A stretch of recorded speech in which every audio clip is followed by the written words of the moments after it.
ya war ci jongante ci fukki fan yeeg juróom di yem ak altine bi nu dëgmal ci foofu nga xam ne mooy Ivory Coast suñu diggante ak Sénégal tey dinañ waxtaan ci lu jëm ci wàllu tàggat yaram ak doxalin ci taxawaay bu nu mel waaye noonu la ñuy def rek am mbégte kontaan te nuyu delloo njukkal Gambien si nekkee ci biir réew mi ak ci bitim réew ñëpp ñu nga xam ne noo ngi seetaan jotaay jii di sunu réew ci lépp lu gën a fës ci nuñ ci àddeeg yéen waxtaane li gën a fës ci tolluwaay réew mi ci ay xew-xew yi weesu li nga xam ne moo këtt na jonn ak lépp lu jëm ci taxawaay doxalin bu nu mel xam ngeen niñ ci àndeek sunuy gan noonu lañ ci àndee ak sunuy panélistes ñoo ngi ci biir kër gi dinañ ànd ak ñoom ci waxtaan yaatal tey waxtaanee lu am solo muy wàllu tàggat yaram ak tolluwaay bu nu mel ci biir réew mi noonu la ñuy def rek bàyyi sunu ay panélistes ñu nuyoo commencé ko ak Mr Essa Damfa Essa maa ngi lay nuyu honorable bàyyi la nga nuyoo ak ñu nuy seetaan yamaan mbégte kontaante dellusi ci beneen jotaay sunu réew.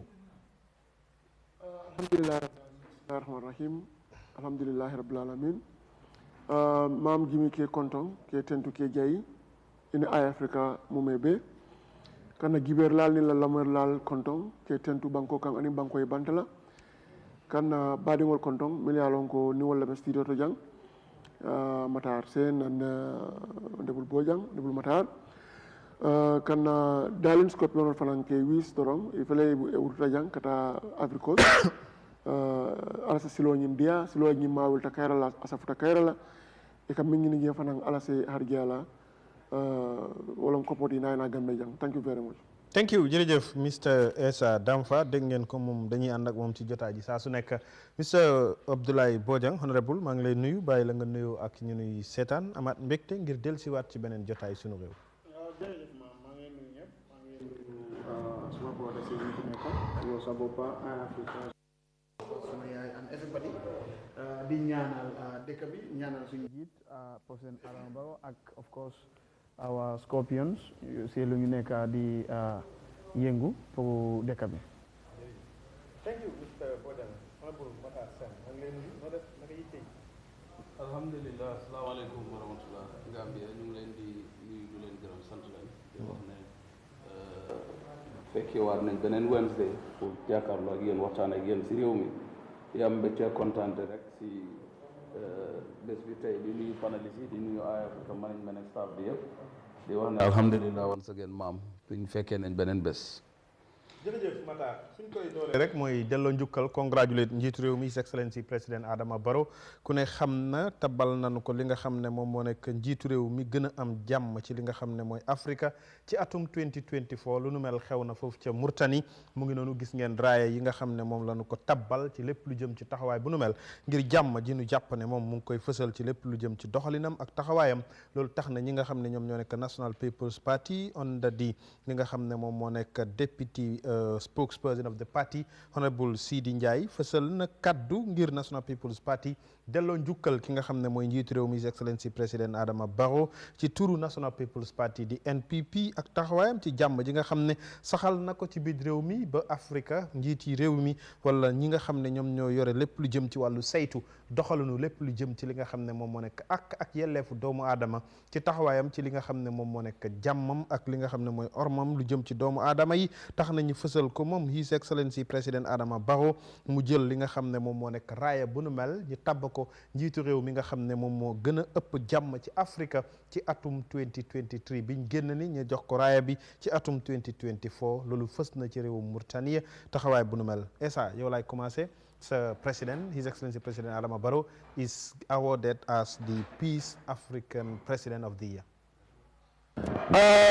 Mam ñimu kulede mi yalon ko kontano warta baake folo mbaba congratulations your excellency Mr President bari ñin amandang président dambala be Gambia banko bele congratulate la Gambia banko bele tentula ke jayi bawo president is a symbol of the Republic of the Gambia atelebe lorin Gambia ni ko president Adama Barrow da mu data e Gambia bele fo atelem Gambia la amirati bi tembo minto so ni dunia bankol ya sute Africa bankol ya sute kafu bami yalon ko abe maralin ka Africa president wol jibe ke kiskis jumalem president wol mi yalon ko ay Cairo kanu ay Cairo fo ay Cairo tamandi ay Cairo balundi ala banko kan anin Africa be kono sangi o mun be tambita ina president Barrow la je ko atelem modi mi yalon ko Africa banku tan nani e banku tallul anin nani atele moti mi yalon ko ay sartol timmandi atele ya o medaw ñu win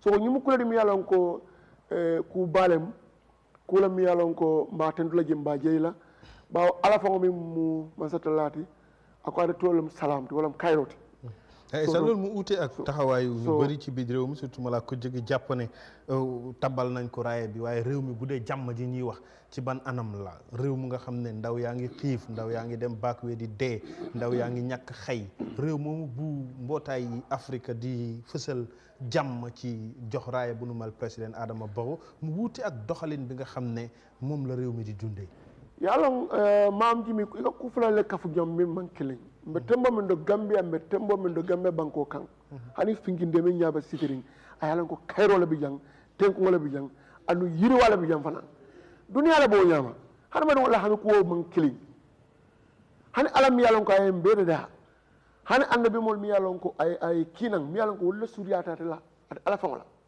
ba kila reero ka jinan at ala ka ba ala yakana wala kan waɗon ɗol bije ko koléyasol ne foye confuse eko koléyasol ne foye jahal ngajele saymol ka fo kilay ko natade i contrôle kayrole min koléya fela ɓen faala akitale you understand anum fana ala ko tan ka faala sa fele ko natara nañin koléya nga min laal ka a mankugal to al findi na sankoto al findi alta min ndiyata letaji so katandinele ko haɗamadi ko ɓe lañini wona koto doɓe jeeyi ɓe foire ari yilawo foire ari wona mina kayrode bari ka ñini ka taman kata ka bay oke o fana ala la yamaro le koto babu ye min kata tamola nte ka min foy wala ko ka bay ala la banko kan gom ala la yamaro le okay bari beta sila jumal la wala ngenta korsila because ala fana ko al kanal fam fay halako kon al kan ayola wote ade ala ko al se findi ala tan har ye ñini nin Gambia man diyayla ta Senegal nin Senegal man diyala ta Guinea Bissau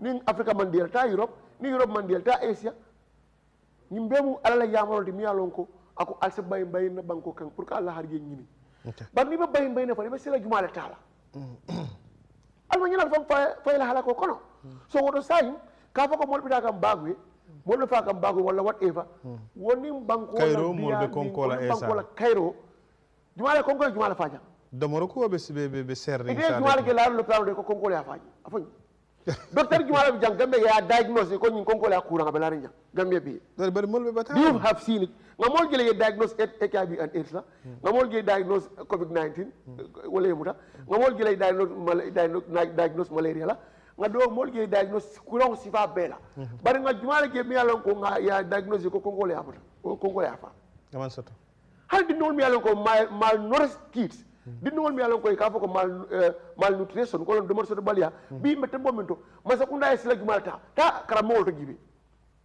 school feeding program abo la augment nafa program nafa $3,000 every money badi ka wo on the privilege family lale mi yalon koy la lol me ko ben bata ko te kam bake there are no breadwinner in that family adon dinno wol bi mi yalon koy yenda balula bari wobe masa kunda be kono di kala kas esa ak li nga wax ne buute nak may fati lim wax rek ci press conference bi mu doon def ak standard lim fa fësal ne réew mu nga xam ne depuis ñaata at mbay mi ñu ngi koy wax waaye coppitef amul wax nga ko fii ay technocrate yu ëpp ci biir réew mi ay degree holder ñu ngi ci ministry of agriculture waaye lu bari ci li ñuy wax gisuñ coppitef buy tax dund bi mu yomba ci biir réew mi ak yu jëm ci yu mel dégg nañ ministre lim fi wax last week waaye with all that thing gis nga ku mel ni may fati génn na wax lu wuute ak loolu may fati kuma min fo ani kam foy mankili bari mbe may fati la ko mba tentula mba jela because I mean for jante ngol for the last program ha yewo fo no ngine fo yalla domoro la kolea ada koleata ana la soto bali am kuflal domoro man soto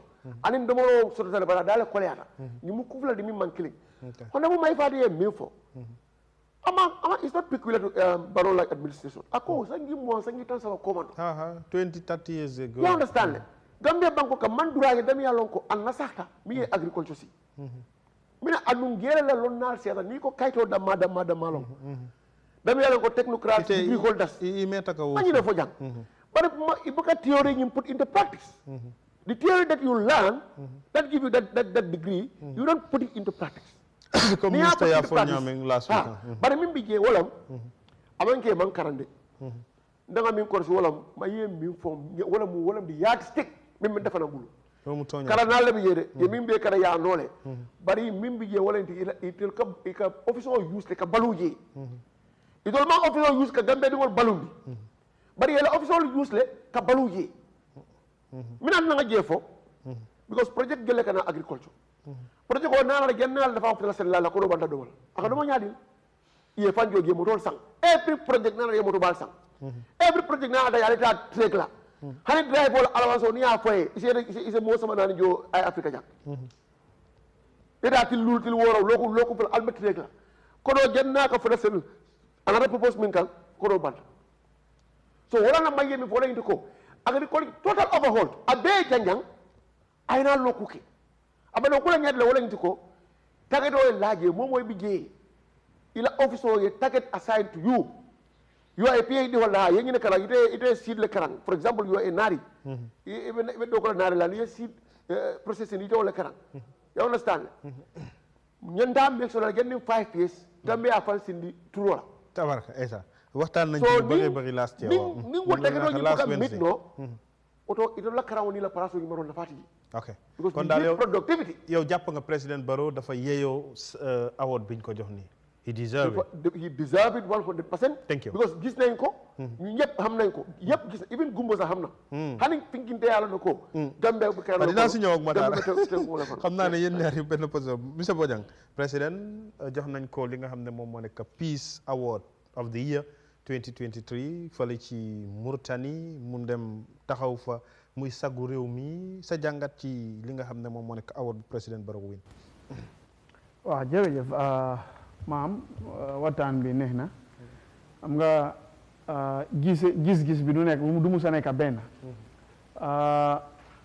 boo xoolee yàlla moo tax ñuy wax deserve na award bi but there are still many things nga xam ne nit ñi dañ ko soxla because soo xoolee sub-region bi dëkk bu am jaama comme Gambia asin xee amut nit ñi dëgg la jaama bu ñu xamoon dëkk bi nekkaatut fii waaye nag da ngay xool sub-region bi nga compare da ngay gis ne nu mu bon try na te loolu comme suma boora nu mu ko waxee Gambie nii la ñuy war a jegem waaye moom mooy suñu njiit soo deserve na ko waaye nag suñu ne dañ koy xoolaat gëstu ko bu baax a baax peace dafa am ñaar jàmm dafa am ñaar ban ak ban de anglais ñu ne ko negative peace and positive peace ok ban nga ñu ci bëgg a jox waaw léegi da nga gis ne su anglais waaye negative peace for example mooy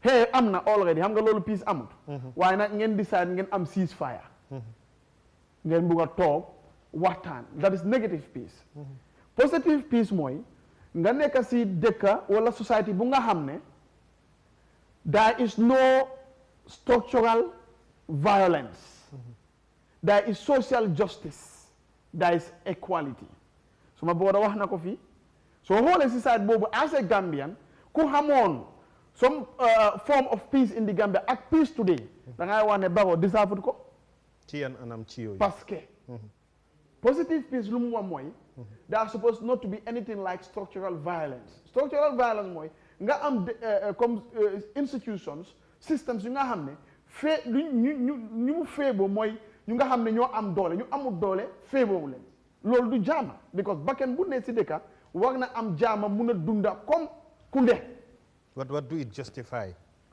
I'm coming for example yow nga nekk Gambia nga feebar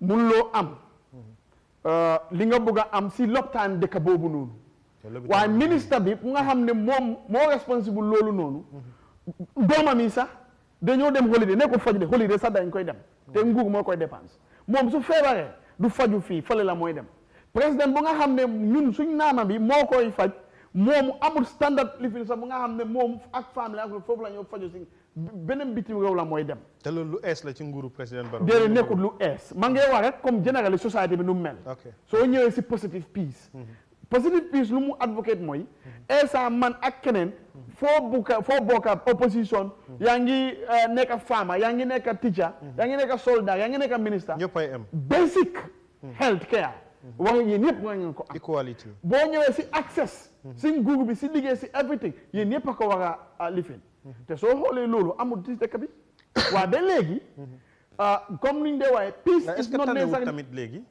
est-ce que tanewut ci coppiteef nga gis exemple state minister si génn di wax ak askan wi am seen right pour wax ak président bi liñ bëgg ci démocratie bi ñoo dunda mu ànd ak jàmm kenn du fi wax ñi xëy téye la dem yóbbu la oto yi doo gis tinted oto buñ tëj ay NIA di ñëw di yóbbu nit ñi di leen def lu leen neex loolu tam jógee na fi good gis nga moo tax si njëlbeen bi ma ne Barrow daf ko deserve soo xoolee si sub-region bi ak our history as a country waaye soo xoolaatee bu baax comme generally ak inheritance bi mu doon na ci nguur gi fi jógee exemple loolu laa nekk di wax gis nga man du ma déggu sa wax loolu noonu I know nguur bi fi nekkoon am na li nga xam ne def na ko nit ñi bëgguñ ko ñu ko daan te parce que tey réccu nañ ko bañ waxante dëgg loolu am na waaye lu ñu nekk di wax mooy Barrow deserve na ko soo xoolee sub-region bi and so on waaye nag da ngaa gis ne am na li nga xam ne si dëkk bi tamit daf doon xew li nga xam ne woon du daan xew ci doxalin si doxalin so moo tax ñu ngi wax ne deserve na ko waaye ba léegi war na gestu moo tax kii ne si ministre yi yaa ngi am ñu nga xam ne am nañ xam-xam waaye ba léegi ñun mënuñoo gis soppeeku mënuñoo gis luñ bugg a gis te nguur bi mu ngi yokk dépense ministre yi su ne dañu xaatoon mënuñoo liggéey léegi dañu fugiri kon nañu liggéey léegi kon su ne liggéeyuñu léegi kon in fact it's better ñu am xat ministre pour ñu liggéey daan ñu fugiri te liggéeyu ok moom as individual jëmm jim doon président Barrow ci nit ki ci kilifteefam ak ki tax tey ñu jox ko raaya bi mooy ne wane nañ ne nitu jàmm la ku dooleel démocratie la réew mi bàyyi na nit ñi ku nekk mu doxee nu ko neexee ci li nga xam ne loolu la ko raay itam may as a démocrate loolu tey boo ci doon indi jàngat ci award bi nga xam ne moom la win as you say ne deserve na ko waaye am na yu war a soppeeku ci doxalin ba nit ñi am equality waaye moom as an individual moom mi nga xam ne moom lañ jox award bi. ok you see pour wax président Barrow as an individual man nag su ma wayee si loolu dinaa fen parce que man personally président Barrow as a human being an individual ak man musu ñoo am benn problème te gisuma ku ñu wax ne Barrow dafa tooñ kii gisuma ko te ñun waxuñ Barrow because of moom Barrow as in Barrow from Mankamakunda ordinary no ñu ngi wax Barrow as in the president of dëkk bi njiit dëkk bi Barrow am na doole yi Bojang am na executive powers am na all means and resources yu nga xam ne tey mënoon naa change to be a dictator mënoon naa nekk kudul saxal démocratie ak yooyu yëpp waaye gisuñ mu doxal ko lu dul xam naa ne foofu laa bëggoon a ñëw ak Matar kàddum yu mujj bi muy wax ne dina jox instruction ay GM am nga ak yooyu anyways su ne ñu ngi waa mbiri démocratie xam nga man dama dee wàllu leer man I don't believe in democracy. You don't support democracy. I don't believe in it. In fact it's not existing. fen la it's just a ploy pour téye ñu nekk gannaaw man I don't believe in that I believe in being a realist situation bi lu mu am lu nga xam ne loolu moo ñu jéene ñu def loolu noonu ñu jéene si pas thank you that's what I believe waaye nag Barrow personally man Barrow musuma wax dara il faut xawma ko xamuma so at the end of the day I cannot say waaw xam nga Bojang am na ñu nga xam ne waaye nag at the end of the day exemple am na ñu nga xam ne musuñoo jëflante ak Jammeh waaye xam nañ ne Jammeh agressif bi nekkoon ci moom xam nañ Jammeh gisuñu loolu si nit ki nekkoon ci nañ waxante dëgg maam waaw Barrow am na doole loolu laa bëggoon a dégg pour waaw Barrow am na doole comme Jammeh doole bu mu amoon waaye nag gis nañ ne even though moom am na dictatorial tendency si yeneen anam gis nañ ko fii yëpp waaye foog nañ ne si side boobu noonu dafa overtane Jammeh si side boobu noonu because aggressive food ak so on waaye nag boo demee si Gambia nii tey dañ daa wax ne dëgg la Barrow agressive te daf dee mun a maslaha waaye ndax loolu moo ñu yóbbu waaw ñu bëri dañoo wax kii loolu tamit wax nañ Barrow na léegi dafa war a mel ni Yahya Jammeh woo ma mel ni Yahya Jammeh waaw wax nag xaawa lifin tànga mu def li nga xam ne dafay yóbbu dëkk bi jërëjëf Matar dëkk bi maslaha bi yóbbu ko Matar acca président Barrow jox nañ ko raaya mu nekk njiitu réew bi gën a ëpp jàmm ci Afrique ci atum 2024 démb la jël li nga xam ne moom moo nekk raaya bi jàngat ak gis-gis ci doxalin mu wuute nag ak ñu mel ni opposition bi MC sax mu ngi ko bind ne ku nga xam ne sa réew ni ñaa ngi xiif hôpital yi boo fa demee doo am garab na ak yu mel noonu buñ ne dañ koy jox raaya bu mel ni xëy na ñu ko jox ñoo xamut lan moo xew ci biir réew mi. jërëjëf maam. waaw comme nu ma ko waxoon rek.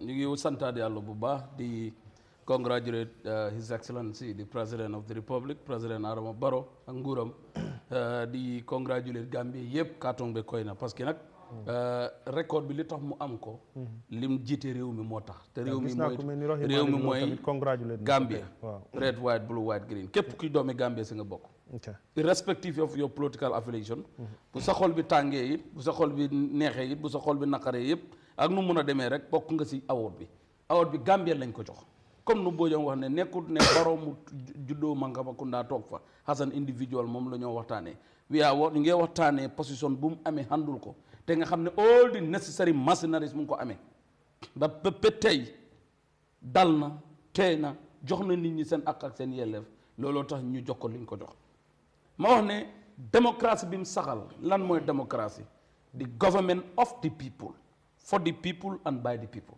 government boo xam ne ñëpp a si bokk inclusively Bojang lim la wax Matar ku ne sa kaddu waaw loolu mooy li am ñi bokkul ci gétt gi nekkuñ di naan ci non loolu moo am si réew mi government of the people for the people and by the people boobu est-ce que loolu mu ngi ñëpp si bokk nguuri président Adama Barrow firndeel yu leer la indi ci yan ma indi si ñetti fànn si secteur bu nekk ma dugga si benn into democratic process yóbbu nañ président Adama Barrow code ñu code bi nangu ne moo daanu ba pare ñu caaj ko na ko jëlal xaalis nga fay ko yow ak sa nguur si nguuri président Barrow la nekk si nguuri président Barrow la nit ñi soxla place am ne toog bi nga toog da nga fay jog te dañuy ut si permit nga jox ñu ko ñuy utali state house pour génne la si place bi nga toog mu jox leen permit démocratie moo leen ko may waaw kon am na ñetteel bi mooy président Barrow lañ gis ne opposition political party mu jiital lu mel ni gox en mayoress mu am interest bu rëy boo xam ne pour Gambia la mu ñëw si moom bootu si moom mu support ko jox ko all the necessary machineries of the government ñu ànd ak moom mu dem uti place bi am ko mu ñëw mu delloo ko kon président Adama Barrow firndeel na Gambian se ne it's a democratic president. alors wute nag Matar jàmm ji loolu mooy jàmm ak réew mi mu wuteeg tey nit ñaa ngi reyante loolu mooy jàmm ak salaam te loolu ci loxoom la bokk na si xayma yi mooy lépp secteur boo dugg si président Barrow nga fekk fa mu ngi toog bi démocratie ba mu wuteeg kaddu yi mu wax barki démb ba ne dina jëlal boppam doole ba léegi dina instruct IGP képp ku nga xam ne da nga am case ak ni mu ko waxee ñun ñëpp ñoo ko dégg normal waaw xam nga loolu wax na ko waaye amagut civil society bi ñaawlu kaddu xam na ko waaye amagut xam nga wax na ko waaye amagut waaye ndax loolu du luy tiital nit ñi seen xel non tiit amut si yow mu nga xam ne yaay élif nga am jabar am doom léegoo léegi sax loo ñàkk-ñàkk mais léegoo léegi nga display yuuxu jël bant téye fii la fi su ma la fekkee fi wala fi dankaafu media house nga téye xet dankaafu da ngaa téye bant ay activiste Matar las waram seen maam da nga téye bant jëmale sa doom nga dem àgg ba si moom jàpp ko ŋaat bañ a dóor dunde ni nguur réew mi si boppam président Barrow wan nañu sampul si yow gis nga ne su ñoo wax rek nañu waxal dégg président Adama Barrow ma ne nuruwut sax politicien président boo xam ne is not aggressive he always digest information and pick the most important points in that information li des mu gas ko suul sànni is the only president nañu waxante dëgg ndax loolu lañ soxla nag ci njiit ak kilifa waaw Gambia toll na si situation boo xam ne dañ jóge woon si président boo xam ne 30 years ni mu menoon ni mu jukke woon gars yi ko fekkee ñu bëri wax nañ si story yi am na si ñu ñëw am président boo xam ne dafa tàng jër comme Gaynde Njaay suma président la maa moom ñoo ànd 22 good years muy président Jammeh ba nga xam ne sax nit ñi dañ gëmoon ne garab yi dañoo wax ñëpp am tiitaange mun loo yàlla su bëggee Gambia su fi kooku jógee beneen président bu mel ni président Barrow rek la ñu mën a jox réew mi am jàmm nit ñi ne si jàmm déggoo am bennoo am jàmm continuer si réew mi foog ñu am ku mel ni président Barrow mun xam nga lu ñëwee mu stabilise situation bi ñi meroon sax xoolal situation bi ñi gënoon a mer bi nguur googu jógee ñooñu tey ñoo tafuwaat si ronam nekk third in command si réew mi di most powerful position ñoo nekk ñetteeli position bi muy APRC du ñëpp de waaye li ëpp si ñoom damaa wax rek dama ne te ñooñu ñoom lañ génn si nguur yi ñaar fukki at ak ñaar ñëpp foog ne dañoo mer bañ ful ñooñu la président Barrow ooyaat na leen su ma doom ngeen bokk ngeen si man maa yéen a war a bokk liggéey kaay leen ñu bokkaat benn liggéey ñu réew mu moo am solo ñeneen ñi nga xam ne dañ mer seen gémmiñ yi naaj bëgg a wax ne mooy firndeel jàmm ji nekk mooy firndeel jàmm bu nekk si réew mi te président Barrow bu nekkoon keneen du xal ku noon APRC tey duñ egsi fu ñu egsi ak président Jammeh président Barrow because nag daf leen doon wan symbole yi ne am naa doole am naa man-man bi all the executive power maa ko amee dinaa defante ak yéen gis nañ fi teachers si dem protest rek ñu gis benn ku taxaw ne ku demul liggéey ñu daaxala seen liggéey ci nguuru président Barrow la nekk waaw kan ko doon wax président Barrow na ko déedéet former vice président seen ak seen yelleef la bàyyi leen ñu dem protest dinañ ci ñëw ñu ngi joxe ay yu bare si réew mi kon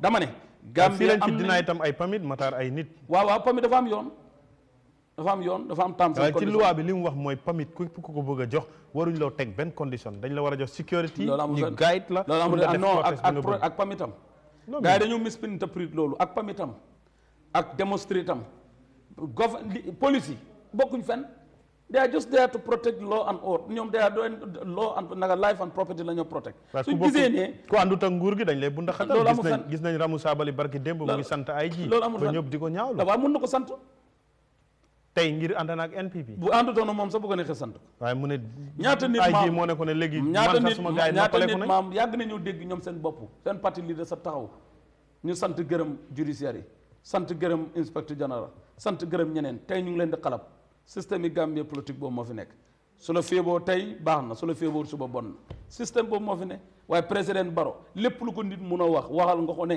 am na jàmm am na salaam te tey na jërëjëf Matar dañuy dugg ci waxtaanee li nga xam ne moom moo nekk football ñu ngi jot information sax ne ci ngoon si ñëpp xam nañ depuis démb ba tey coow li bari na ndax national team bi dañu waroon a démb dem ci Independence Stadium wan seen bopp li nga xam ne mooy Gambian si ci taxawaay booba nag lu nu mel mujjutoon a am la ko wundu woon mooy ndaw yi taxaw nañ addu ci seen kaddu fësal ne dañ leen joxutoon xaalis bu ñu leen waroon a jox loolu tax na ñoom ñi banque seen loxo ba ñëwuñ waaye gis nañ ne ministre bi mujj na wax ak Gambian si démb ba tey ci suba ba tey mujj nañ ko saafara ba ndaw yi ñu ngi woon ci yoon waaye ci loola tamit jotaat nañ information right now ne plane bi départ na ba ci yoon waaye wàññeekuwaat na right now as we speaking Scorpions yi ñu ngi ci biir réew mi ndax technicality moo tax plane bi mujj ta mun a continuer dem waaye ci biir loolu bi ñuy waajal li nga xam ne mooy AFCON bi secretary general bu United Democratic Party Lawyer Ousainou Darboe def na press conference ci alxamis bi ñu génn foofu ci makkaanu UDP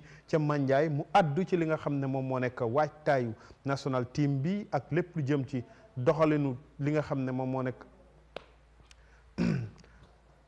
acca mu ngi noonu comme ni ñu leen ko waxee ci lépp lu gën a fës ci li nga xam ne moom moo nekk taxawaay bu nu mel dañuy dugg rek ci li nga xam ne moom moo nekk waxtaanee Matar Essa ak ki nga xam ne moom moo nekk Bojang lii di AFCON buñ ko waxee daanaka depuis ñi door ko ba léegi coow li bari na xaalis bi nga xam ne moom la National Coordinating Committee bi soxla woon ci lu ñuy dugal ci li nga xam ne mooy football xaalis bu takk bu bari la gis nañ li ci nekk di xew but right now as we speaking waaye latest story of information li xew démb mooy li nga xam ne moo nekk Scorpions si waroon nañu ñëw ci Independence Stadium bi waaye lu nu mel amutoon bay coow li bari ci li ci génn ci ay information ak ni ñu ko déggee yëpp daanaka tey daanaka Gambians yu bari dañ am li nga xam ne mooy choc ba li mujjee capitaine bi tamit Omar Colley génn na mujj apologize Gambians yi ak fans yi ci li xew démb Mr Damfa.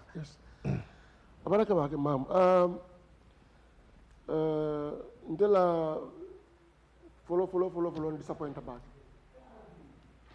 disappointed baake bari media mo commencé demonto wala mu Gambia Football Federation and in ministry and in government in general when it comes to footballing matters in the country yanda ñoo may la baake la ñinam signa fla de ñi sifaka keja last AFCON fanan itata la itol executive le ñoo tammi dara state house in officials e player to come foye futata président pour ka findi kana ka flako ñindi badul flako ñindi iko player be ila hostel de national faman kaya happens ye another story le concord ya nari nañ kat ni wolum fana yeah ñim fana mobe be content everything is going fine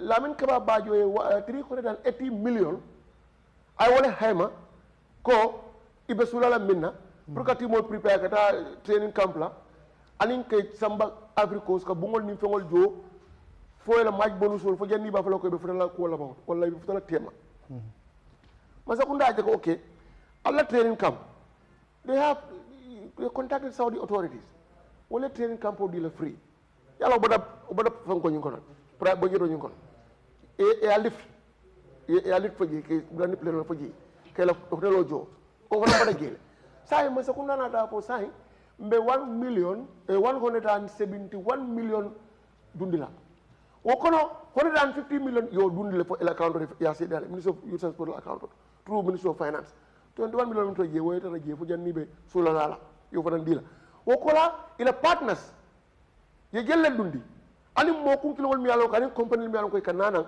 ka jansol ke kadu banku be kolam mo bele tesite mo bele amata masakunda fe kaje ko boy so le content fan so le content masakunda e content africa fo be content ni wilto wala kam sa yu fanan ko last 10 minutes ko no ko denke kana mo liw kan ko denke ni nam fanan o nyanda kala ni ñen man ñen kala should be avoidable mi fen ko la minti signal fula man la pay sabanyang ba ngene sabanyana andum gambe football al be ko makil ne fole ise yaklo du baake la fan solto gambia fan sol ko bata baake football kan kabe gambe do ko bata la de surtout wa ko si wata mi da dum ton la jang kedo si señol la wato busi la ñolu and others idrissa sonko ñol gambia ko ka bata football kunna ikana ka bu de jang bu ko qualify no gambe mo jama je ak kebul dol ka boy fang so nga ak demande kabiro walu gambe football ko master bla jangol fo nga je ko last time qualify ta bari na qualify do fanan kataje nin ni ko alata ñi fanan ko den gembita ko den ni ko akilo wuto nga je ko Gambia Football Federation, Gambia government, Ministry of Youth and Sports, and football land in general. Ye Gambia fans solu fanan niyo land silang.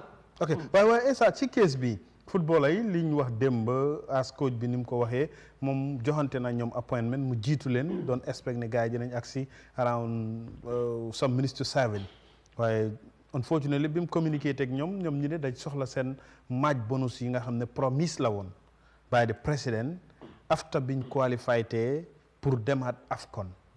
Unfortunately ñi dégg tamit from the minister mu wax tey ne that money team bi ñoom ñoo waxoon ne soxlawuñ xaalis bi diplomatic passport lañ soxla ndax am nañ diplomatic passport yi ak lan moo indiwaat tey ñi la cee xaalis ba démb situation bi am mu am communication bi ngay wax noonu between ministry GFF ak li nga xam ne mooy Gambia government towards Gambians yi ñi am yëg-yëgu ne ñin de démb bëggoon nañoo seetaan li nga xam ne mooy suñ team bi gis nan lañ ñi xemam teefalee ne li ñuy demal nii pare nañ pour jongante yu mel noonu ndefa na nga information jenn mine la information lo ñinta follow nga information follow mi je kunum from ministry la diamoto I mean wala ko Gambia Football Federation imagine 38 million include in the budget. Yeah, of course. Ako ma include ya wala fa wala force sa for nga mingi ila peyoto wala ko minister yo fo fana men man football la click o e penny ya mi wo min be fo president wala president Kamabajo la I mean demand from them. What 380 million I have full press conference or mobile amoy. Kodi government I itemize I break down. Ñina nan ko nangam. Boy so ngata la training camporal. Ene dala gina yinta ginkel. Say government ya kata you will facilitate. Sa min to je you kono faral dundi. O kono 150 million is already in their account. Yes. Say 21 million faral beso la in due course. Mina na Gambia Football Federation ima dundi budget ko ka fako 38 million o ñende ka last match bonus o jomi na manjo nga fana laji mina ni maki tay boy sale fo fonu atol man kodo la fa ay diplomatic passport la fa hani bari akata nyaawo nya president mo be Gambia Football Federation agenda dun la budget ko ne because wo man ka den boy so la agreement ni wa agreement o kada Gambia government masakunda la tema central government and the players but among between the FA and the players because at the coming forward ko this matter has been going round and round iba discuss kande boy sol man soyma ini be ñomay kande pour ye ko ñumbula iman soyla or that means there was no agreement between FA and the players because the coach said there was an issue according to Football Federation the president mi fo moy you understand? So to kafako ali diplomatic passport or dinner halal man ko do ñinjo wo diwo be fala fala be kala between the ministry or the minister and the players or the central government and the players but I think between the FA and the players and the FA is directly responsible of players though can to fund them government should intervene to fund the national team but it only matter you understand? If they cannot do the funding, they should liaise with the government, break a funding key. But if there's a communication, me alone, I man transmit to other end. Bit of communication always is not good. Last time for Keta, ito le ko da state as a ball to sokon a ball to hostel if they go ball manna what is happening? And last time too, what is happening there? What is the ulterior motive? When they were in Cameroon too, the same situation. That's it. So either there's ulterior motive at the FLA side, or lack of cooperation, or something. Okay, it only just come out and spell out everything clear. Okay. Diplomatic passport with no money, or money without diplomatic passport or dinner. Yes, I will believe in that one, but because Minister Leafo. But why? Why after having 27 of them having diplomatic passport, claiming the money again? That's a question to ask. So, when the Gambia funds on the fair, boys will be funds on the fair come for, or the funds on the new unnecessarily. Ito ko moy ko left diplomatic passport na liya dinna amangela len maj bunu sojo e diplomatic passport dia bela an ansal be contenta adu umar ko speak ke among any new ka kelifo and why umar koli na de alon ko idol ni efe be nyoro kula amang jara no they are in a family house yesterday and off camera as tan la ko minister ko vice president ko something is happening and the team na players they are not willing to go ahead without that money. Adu FFL man Johan sign. Say if we do anything, it's not our own fault. Yalo is under the circumstances beyond our control. So the government will have a clue about it. But say information up, down, center, left. Which is it. So say balanje willing to go. Boys all nyanta katala bakele. Okay, mumketa kunum fansol ye niyokia fo afutata gael ka stadium Tiñanung and it was very unfortunate. Very unfortunate. Yalla wol imagine police all momuta. Mena paral momuta because boys all yalla ko this is like unforeseen circumstances. It's like a depressed moment. They were depressed. You understand? Because some people were yes, I'm not you talk for since 1 o'clock in the afternoon. You fay VIP be 500 la covered pavilion 300 yes, ordinary $200. Pour que player hanata ko player fang hanata ko mejo. Foi do contract sacrifice kana hani mam play ke fang yifuda bo so kontong ini ñoo kontong ye ñoo safuante yena talolta kita yabe ko be badam bi cannot do any training. But you know, local Purkal Bunyakal, Okola is a FFO, we are not flying. Tomorrow we are not going without our money. They can cancel flight. We are not moving. As I talk of financial Mankamfa. The financial police already. Because why didn't they boycott the Saudi trip? Because Gagali allowance also. That's it. But they could have boycotted the Saudi trip. Then that means we are not going to Saudi. But in the concern it's not between them and the government or between them and the funds. But it's between them and the FA, the funds. The funds. What happened yesterday? Funds Baratale. Funds Baratale, ya long Gambia Football Federation fele, ya long Gambia Scorpion Timo fele, Kabin Sangi Gel Commando. Or enough is enough. Saying Contano da Maitra Gay. You cannot funds new kind of that's my concern. Okay, thank you. Yes. I'll come back to you. Bojang, situation with them, it was very unfortunate. As I say, Lingis Moine, fancy yup amon nañ xemem teef demb gis nga pour gis li nga xamne moy suñ dalin Scorpion si waye mujuta am because of situation bi duñ delluwaat ci correction si naka nga jàngee situation bi li nga ci jot a dégg ak nim amee ba demb fans yi mujj naka Scorpion si mujj ñëw because of liñ doon request. Gis nga rek si benn wax bi la maam man sometimes dama dee bëgg a blame the president ci lan this is not the first time dang ne nit ñi you have for example a minister you have a director full at 6 months 3 months da nga war a prepare lii ba bés bi da nga war a yóbbul nit ñi si njiit réew mu am disappointment yow la mooy sa liggéey No, why do them sinjitu réew de? No. Of course. They already went there. They were given the flag.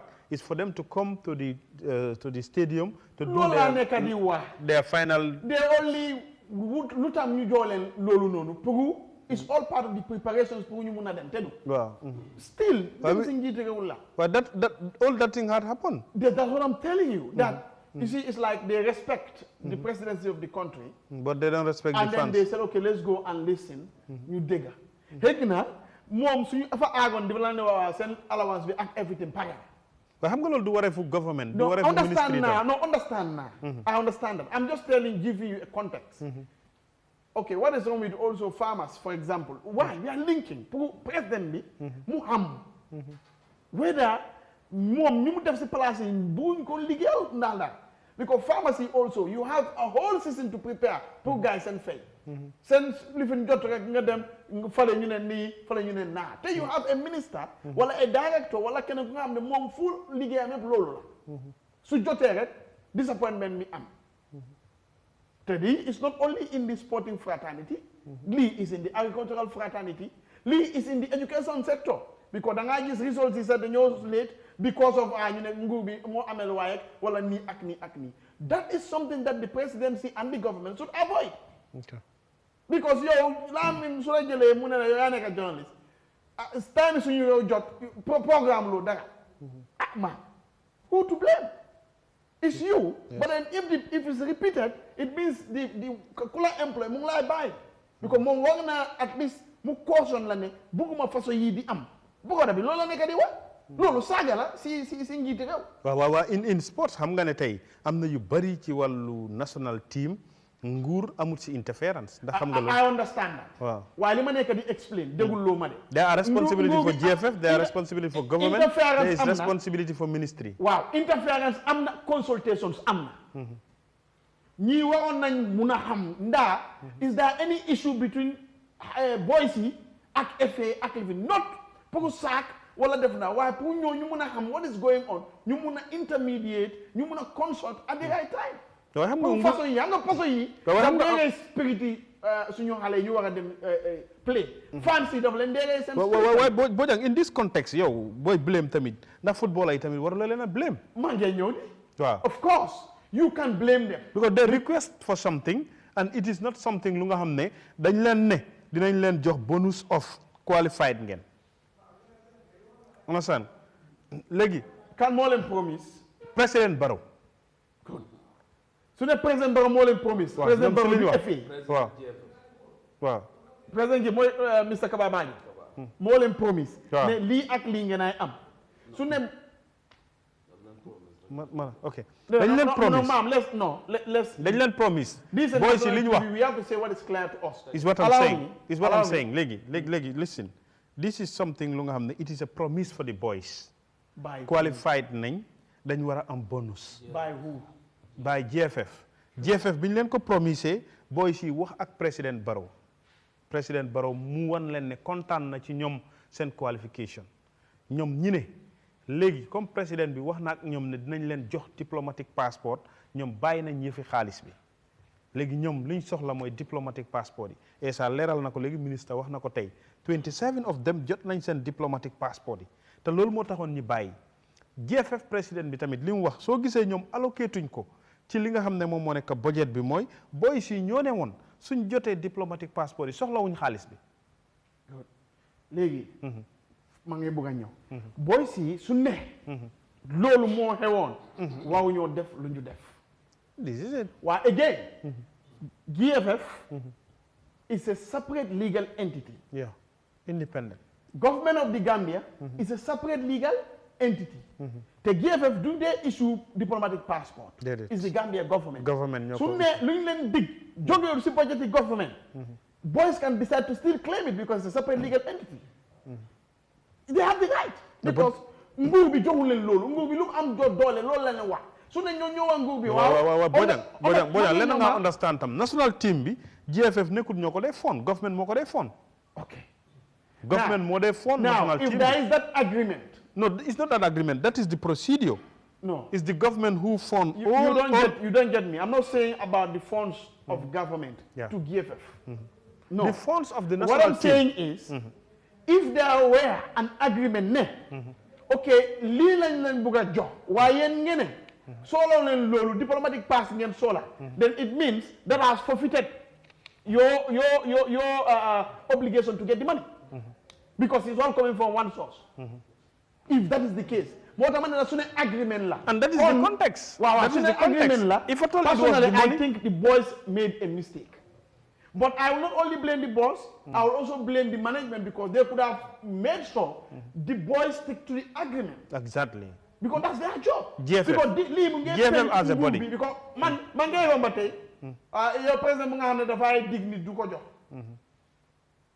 That is not good. Because ya nga am nit nga xamne lool lañ janga, lool moy sen liggéey. Luta di allow li mu amat, that is not good for you as a leader. Of course. Because nit ñi lool la ñoy wax. That is why I'm saying the president should look at his people very well. You have a lot of qualified Gambians.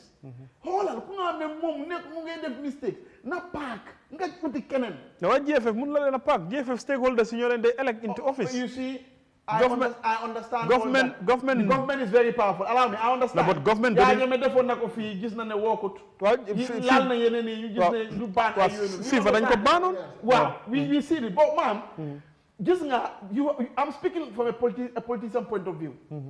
Ba nga su toogee ni defut dara.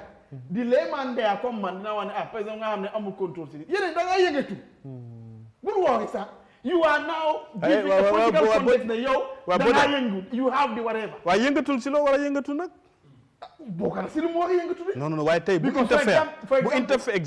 interfere woon si GFF dafa violate law. It's not interfering. You have to consult at the right time. You, as a president, for example, you have the Minister of Sports. And this is under sport. Even GFF is under Ministry of Sports. Youth and Sports. So, with their independent autonomy. Why do you know that the minister be amut sapuru? No, wama dole. Why president mi wona am xamne digante GFF ak boys yi li mu ngi fa wala nekku fa. That's what I'm saying. Nekku ne dafa ay daha. Why not? He has to be in the picture ak ni muy def fofu nonu ñu xamne okay li mun na am contingency plan boy mun nañu def li lan mota ñuy def li lan lañu wara def négociation bobu mu am.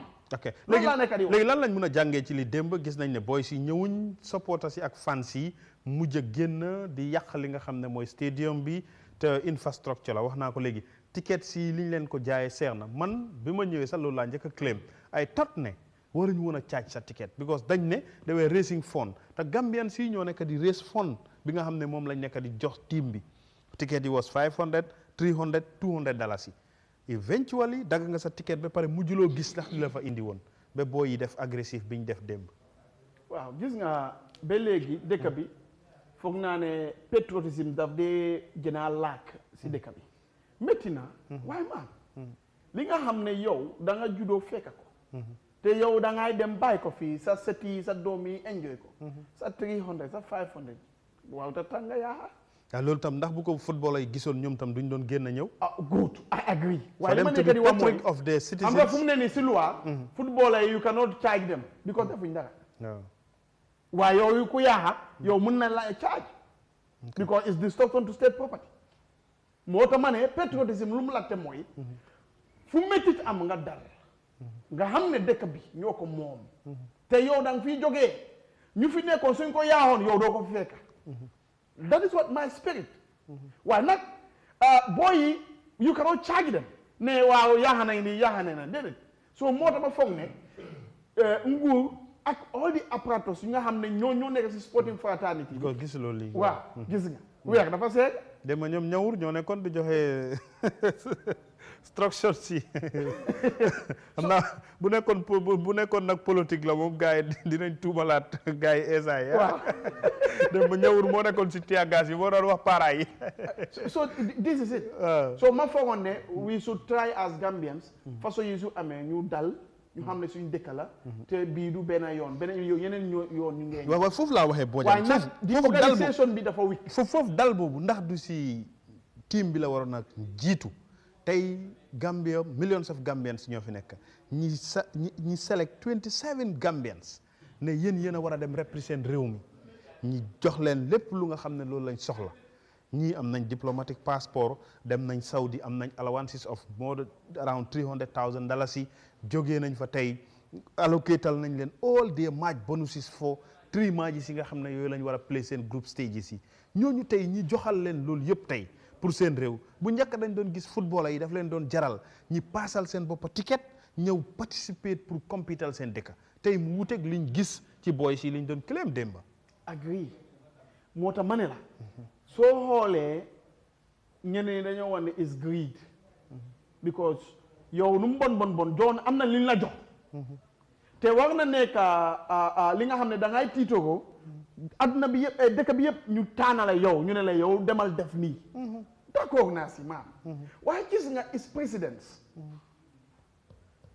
lan footballer la is serving the nation te footballer public servant la because public servant nekkul ne sax suñ laay fay salary man sa public servant la because I'm serving the public as we speak so da ngay gis tamit public servants yi nga xam ne dañoo dem ñu claim gis nga all this negativity is baaw because ñoom sometimes dañoo xool waaw ñun suñ time duñ jot dañoo waste time what about minister what about director yi ñu nga xam ne ñu ngi leen a allocate so yooyu yëpp as a leader da nga day mën a gestu because nit ñi foofu lañ dee xoolee ne ok waaw man am footballer waaye man awma sa chance pour ma am assign like a car or so waaw parliament definitely so you are setting the president yi yëpp nguur for exemple am ngeen xaalis te xam nga sometimes politique daf day nekk si du ne xëy na sax mu ngi play pour dëkk bi waaye nag moom sama du président bi sax so dina mën a use small fault mu use ko waaye li ma foog mooy nu mu bon dem ngeen Saudi Arabia am ngeen tuuti te dañ leen allocate seen bonus yi nga xam ne seen match yi ngeen a war a play foog naa loolu mun na dundal sa njaboot te yaa ngi doon maybe club side yaa ngay am deneen ma foogoon ne mënoon nañ jiital dëkk bi ba suñu paree ñu ñëw négocier ak nguur bi waaye léegi nag moo fa nekk mooy loolu yëpp ñu wax nañ ko wax suñu président bi président Barrow mais man du ma ko dee support political yi de waaye nag na xool nguuram mu xool ne ay yëfi xaalis manqué na wala fay lifi na wala nii daf leen dig nii mu xool loolu noonu nii ñam ñu liggéey loolu noonu façon story si nii baawut si moom. ok façon story yi baawut waaye ndax nangu nga tamit ne nguuru président Adama Barrow liñ dépensé ci national team ak ci footballu Gambie depuis mu ñëw ba tey daanaka boo koy xayma benn nguur musu ko def. dégg naa loolu te d'accord naa te gërëm naa ko sant naa ko loolu la war a def pour dëkkaam. waaye nag.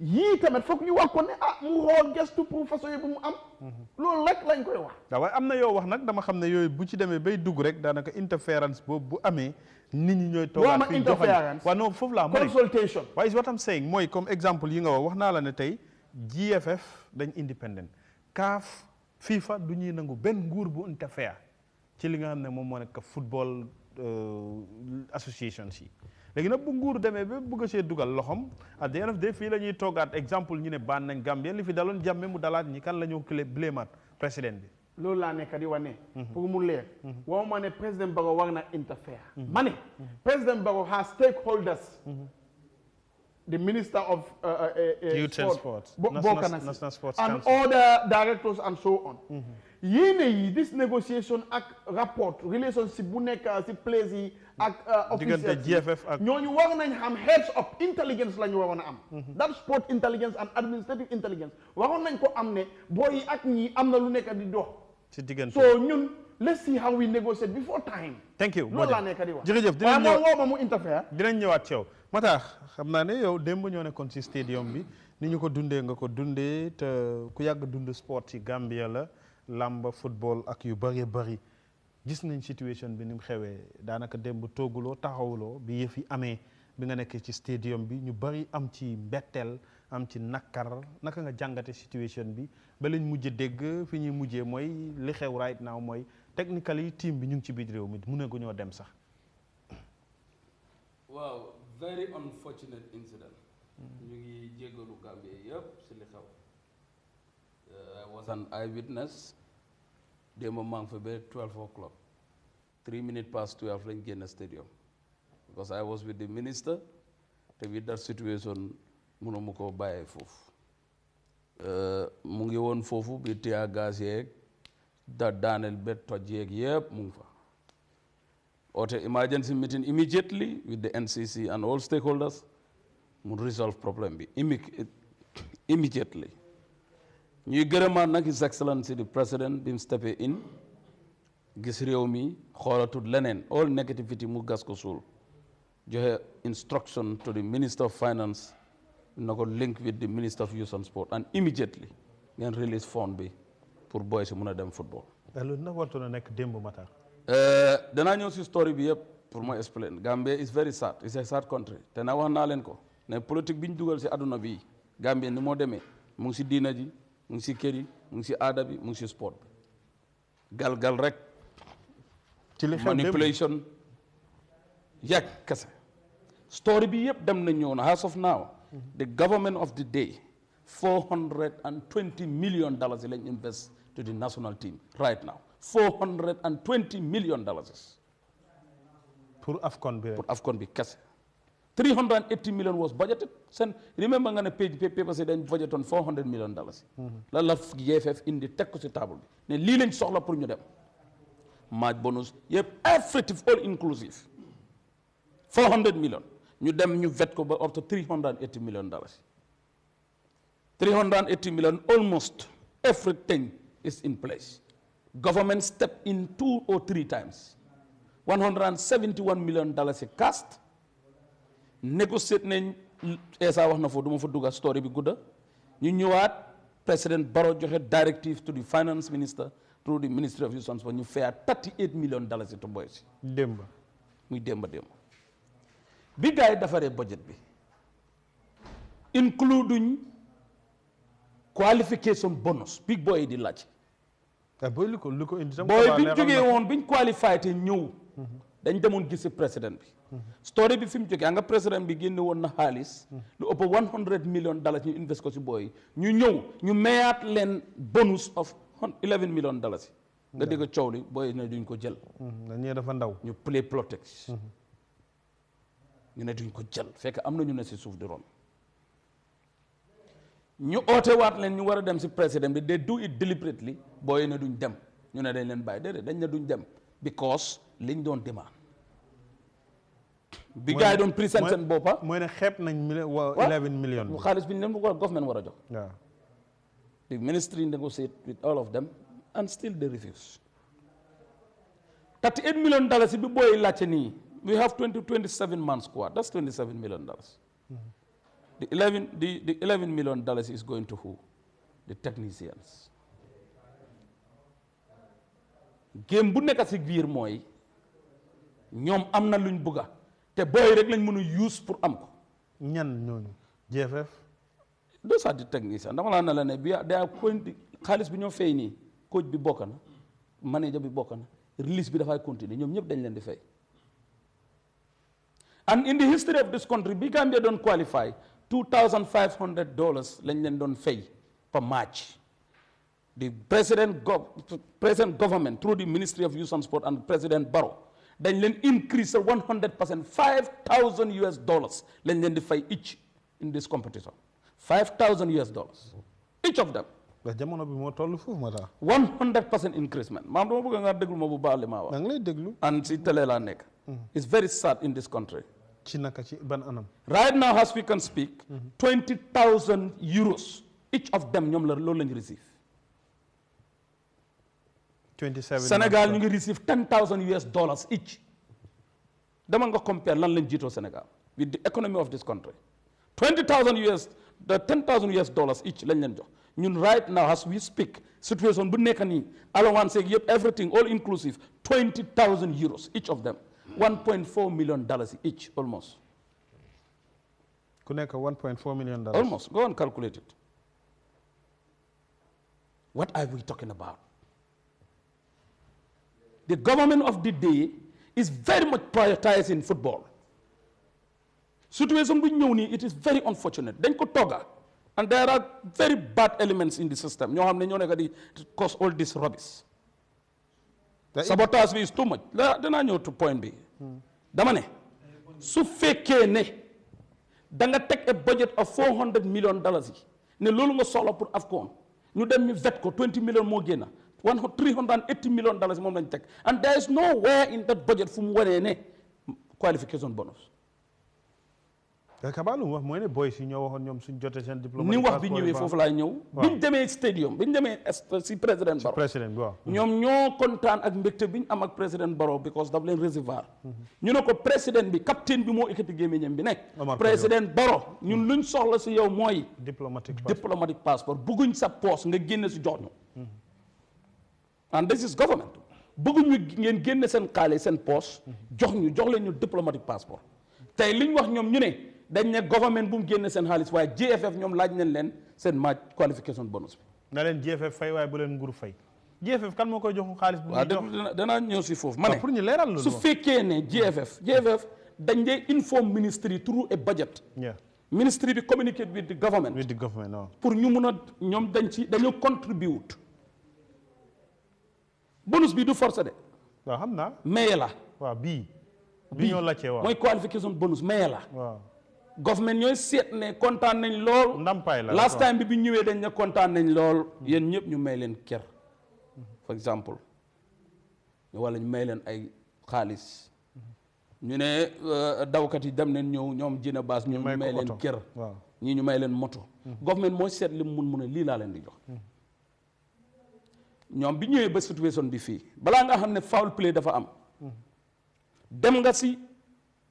office of the president. There is nobody that is even awareness something is hidden. There is an hidden agenda. ngeen present flag bi def li mu war a def yëpp ngeen jógee fa dem si hôtel ba yéen a ngi lekk pour prepare dégg naa Tom di wax ne moom lim négocié gars yi mooy they are coming fan nga mus a gisee loolu. A coach and his managers and the technician, those are the people that is responsible of the national team. National team bi kenn si moom ñemewut a génn waxta waxuñ ko waxal kenn si ñoom mënut a génn hôtel bi ñëw si field bi te waxuñ leen génnal. te Tom Ibou Faye ak. all of them. Alaaji Sarr yëpp ñu ngi all of them all of them. su fekkoon ne bëggoon nañoo resolve problème bi ñoom. ñoo doon dem na leen ne hey come go out and go and play. From here we resolve the problem. The whole country cannot sit down and waiting for you people. Président Barrow fu mu ne sax mu ngi toog mu ngi seetaan live pour seetaan football loolu amut de ngeen toog fi leen ne ñëw leen sax su ngeen bañ a football sax you could have just come to the stadium ngeen wave fans yi ñu ngi nii. ñoom demoon nañ ba yegg ci internal issues yi. demoon nañ ba yegg ci ne bu ñu leen joxul seen xaalis sax duñ dem. waaw foofu lañ ñëw. balaa président Barrow di intervene bi gars yi doon négocier bi mu demee ba di wos la gars yi informe Honorable was there calling, communicating with them, offering $13 million each. Naga for Lyndon Lacha, $13 million from NCC chairman. I can give it to you. Come please and play. $13 million. They still refuse. They say no. 38 million right on the table. That's a manipulation. Because right now the whole country is sitting and waiting. We have no choice.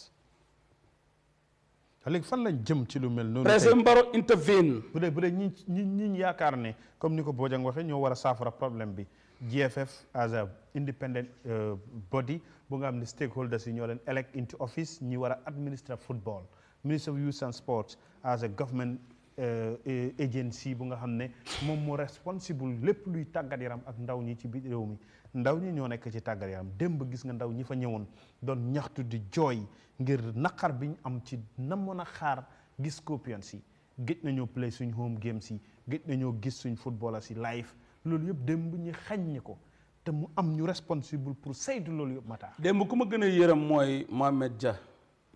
na sponsor bi nga xam ne dafa step in for the first time. mu sacrifice all the mercenaries yu mu am put leen in place pour AFCON. ñëw ak famille bi yëpp ñu discourage kooku waat na ko you should not invest in sport because sport amut yar amut teggin. This is the fact of the matter. Maam gis nga Gambia dégg naa yaa ngi wax ak kii gis nga nguuri président Adama Barrow and the ministry they should put solution on the table. What is going on is not right. There are individuals ñoo xam ne ñoo nekk di play tactics for their own selfish interests. No matter why is in all sports. Why suñ bos dafa ëppa non waaye suñ bos dafa ëppa. Let me tell you su fekkee ne government bi deserve fuñ luñ leen teg nii tey President Barrow have to call and give directive to the Minister of Finance and work with the Minister of Youth and Sport and immediately they have to release $38 million to the boys pour ñu dugg si flight bi dem competition. Why that now?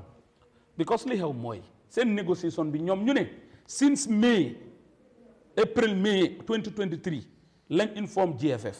boys yi ñoom boys yi according to captain bi lu mu wax records are there go and watch them. waaye gis nga press conference bi ma ne Kaba lu mu wax mu ne The reason why they don't include it in the budget mooy ñoom from the horse's mouth captain bi lañ dégga mu ngi wax président Barrow na ko this time bëgguñ nga génne sa poste xaalis sa poste nga jox ñu diplomatique passeport. waaw Kaba loolu la wax moom. léegi looloo tax léegi ñoom boolewuñ ko sax si budget bi comme léegi am nañ 27 of them démb ñoom ñëpp ñoo receive seen passeport 27 people which is a precedence. Let me tell you this naa si ñëw parce que 27 man squad bi nga jox diplomatic passport tomorrow they can be am na ñoom si ñoom ñoo xam ne mën nañ leen di drop and you can have new players. Yeah, of course. You are going to give them diplomatic passport again. Yeah, the trend has to continue.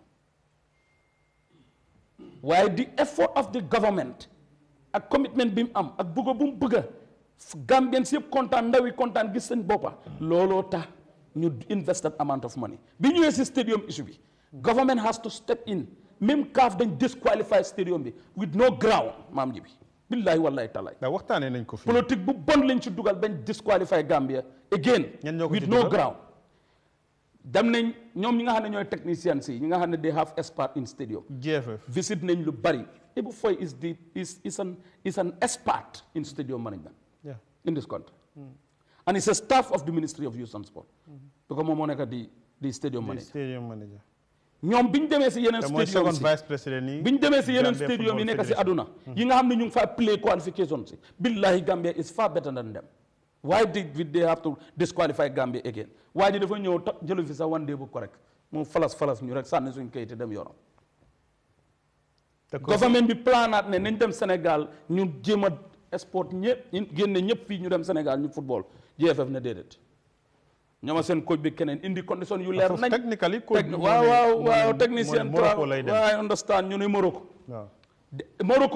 we have more expenses again everything increase ñu dem Morocco waat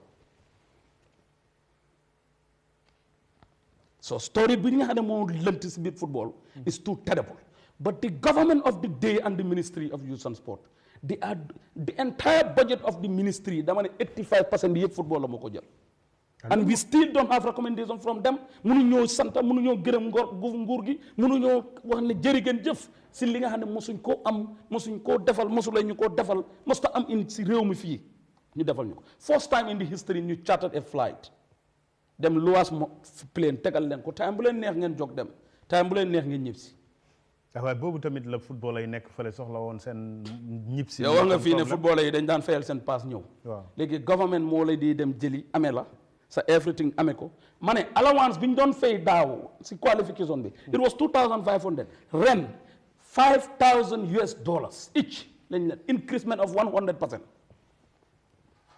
and it's coming from the government pocket what are we trying to say mu jaar through GFF ñu fay leen. Yes, because government is not communicating with the footballers direct. Footballers are communicated team bi GFF ñooy select seen team ñoo amee seen technicien ñoo appoint seen coach ñoo amee seen manager yëpp ñoo koo def ñoom ñooy communicate ak footballers even the minister dafa communicate ak président yi GFF président bi communicate with the right person. There is no even direct contact between the footballers and the ministry. loolu laa doon leeral boo no direct contact. football daanaka. loolu moo ci nekk waaye in situation bu ñu nekk nii. boys yi li ñu def ku wax ne doo blame boys yi sax da nga xamut lu nga wax. with all the conditions attached to this there is no excuses pour boys yi ñàkk a ñëw si fans yi na leen ne ñu ngi nii for 2 good years fans yi mosu ñoo am physical witness. pour fan la boys yi di play football in Gambia. 2 good years. Yesterday was their best chances pour ñu xam the level of preparedness fan la booy tool. beneen bi gën a saat mooy. yow 4 o'clock nga jógee fi nga nekkoon bàyyi ko dawali. doomi Gambien si nga xam ne dañ sacrifice depuis 1 o'clock 2 o'clock dem jënd ticket toog. ba 11 o'clock at night. di xaar boys yi.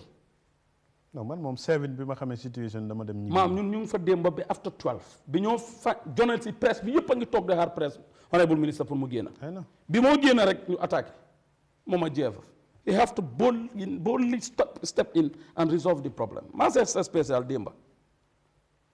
Even the NCC and the entire community then congratulate honorable for the leadership skill boom use Demba pour mun a resolve the problem pour boy mun a dem tey. léegi ñun fay nañ charter flight bi everything mu war a ñëw pour yóbbu boys yi. waaw tey la fi boys yi waroon a jógee. there is an issue. 9 minutes after flying over. mu wàcca. est-ce que du àqi boy yi. ñu ne oxygène du place bi dafa tàng oxygène indi ay story. te Ivory Coast si boppam ñoom ñoo ñu jox charter moo ñoo jox charter di flight. they bought it from there léegi ñu ngi indiwaat beneen pour boy yi ñu mën a dem. look at the pressure the efforts bi nga xam ne moom la government di def pour gis ne football yi Gambia dina jógee from this level mu dem to beneen level boy yi dinañ fully happy li ma dégg nit ñi day wax ne waa boy yi this is their chance pour ñu am lii my brother match bonuses yi this yi mosta am Gambia it never happens na ñëpp indi story bu ñu ko wan fii it's only government of this country ñoom ñoo ñëw benn yoon la fi suma président bi oo leen ñoom ñëpp jox leen 1 million apart from loolu musta am match bonus campaign allowance naka la tuddati nu mu tuddati sax this thing dama fàtte match bonus campaign allowance ñoom ñëpp ñetti allowances yëpp government daf koy fay fully 1 penny amee luñ ko jë footballers government amee 1 penny amee luñ ko footballers because xaalis biñ laajte millions of dollars yooyu yëpp 65% bi yëpp si team bi la moo dem. esa li gën a garaaw mooy we are competing $7 million pour ku ko win that is about $480 million. now Gambia government and truly situation bi ñu ngi spend over $420 million. the competition boo xam ne $480 million. because loolu sax daf ma jaaxal Nigeria how big it is Nigeria ñu ngi spend around I think $1.5 million lañ spend. you know what I'm trying to say 7 million la ñoo dem compete nii de how big Nigeria ñun spend nañ léegi almost su fekkee ne su fekkee ne 38 million la. My point there. They are joking with the no, my point there. Huh?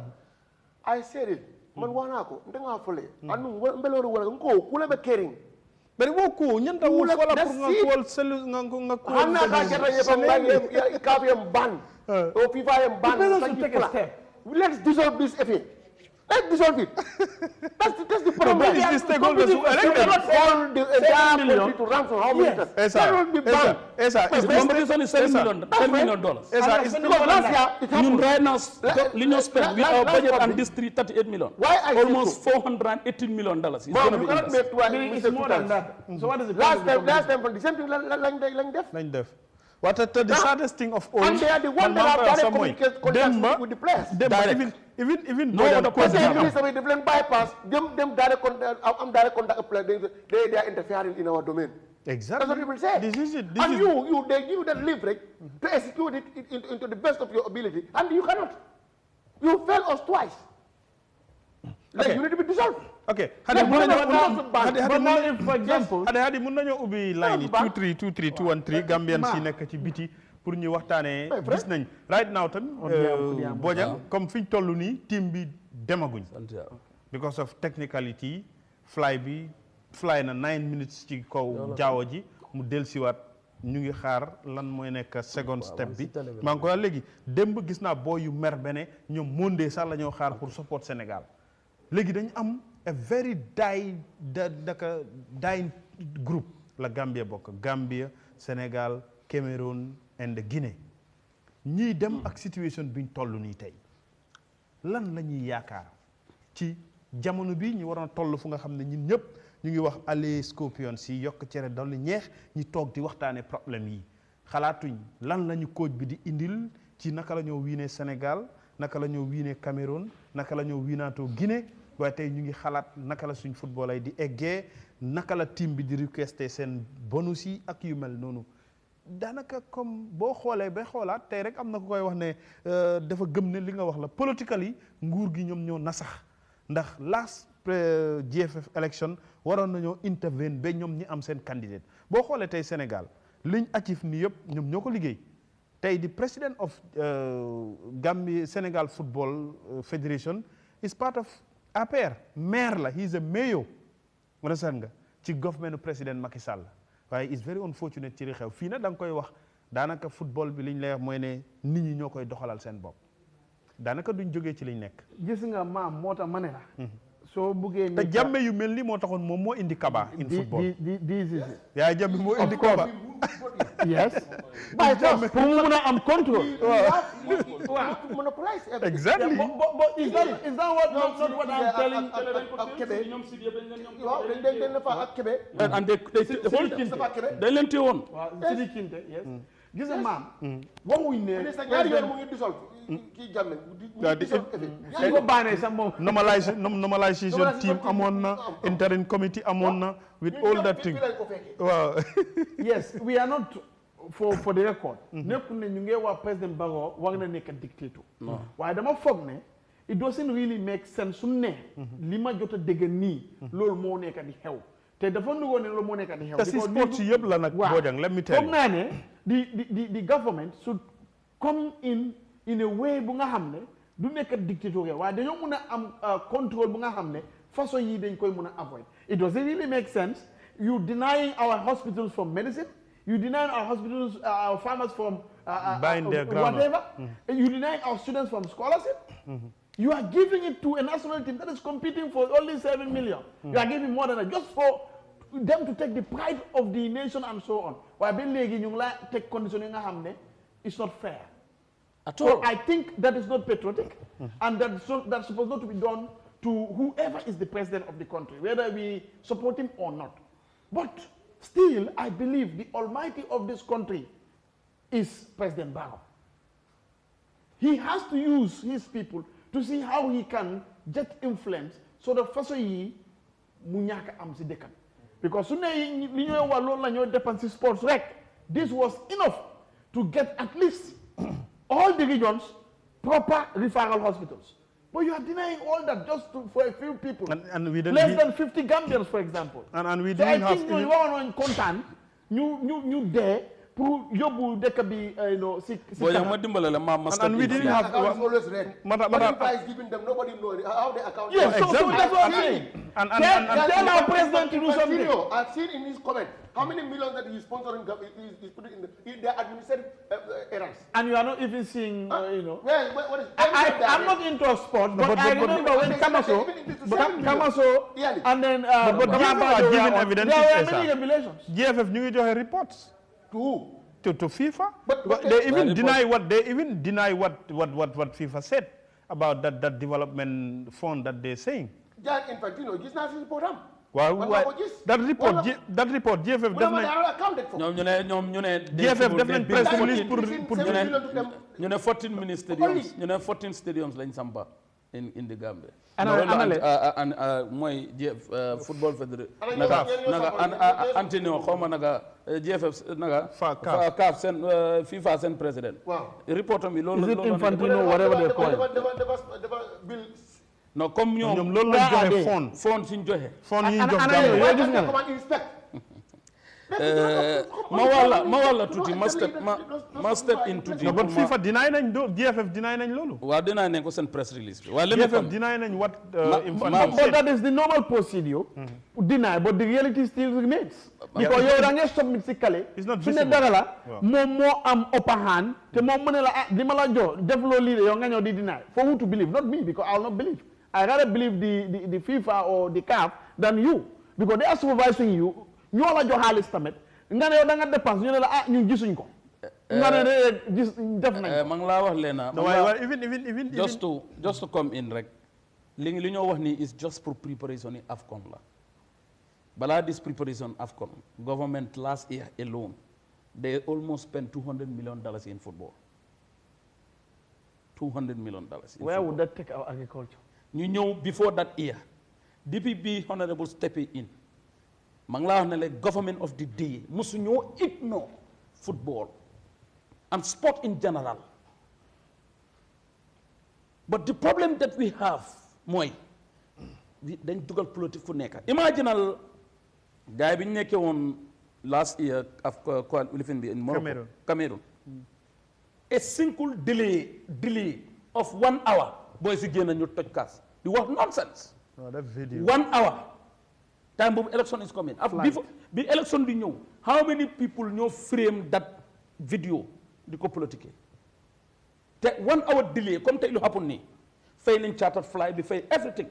compagnie bi ñu fay ba pare moo delay flight bi just 1 hour ñu ne waaw ñun xaalis bu ñu promission sax xaalis boo jotuñ ko yow naka ngaa jotee xaalis boo xam ne maaj bi jeexagut after the tournament la ñoo hand over xaalis bi tu fii la ñoo door a fay xaalis suñ fayee xaalis bi xaalis boobu la GFF di use pour fay leen yéen seen bonus yi GFF tam ñoo contrôle team bi Matar bu dee that's what I'm trying to say but even foofu sax dañ leen tooñ but they use few people because those people there's a reason why they use them ñooñu blow because of political